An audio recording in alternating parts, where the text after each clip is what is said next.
Hey there, friends! Today, we're going to talk about a hot topic, the COVID-19 vaccines for kids. As you know, COVID-19 vaccines have been approved for children over the age of 5 in the United States. This is a great step towards protecting our kids, and there are 3 main reasons why it's important.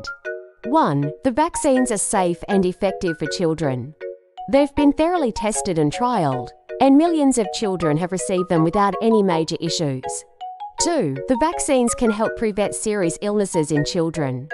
Even though most children get over COVID-19 fairly quickly, some can develop severe complications like MIS-C multisystem inflammatory syndrome in children.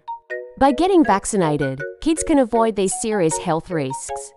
3. Getting vaccinated can help keep everyone safe and slow down the spread of COVID-19.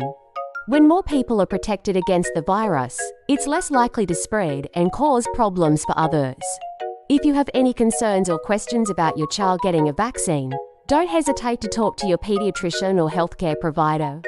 They can provide you with more information and address any concerns you might have. Remember, by getting your kids vaccinated against COVID-19, you're not only protecting them but also helping keep your community safe and healthy. Thank you so much for tuning in today. If you found this video helpful, don't forget to hit that like button and subscribe to our channel for more informative content like this one. Stay safe out there.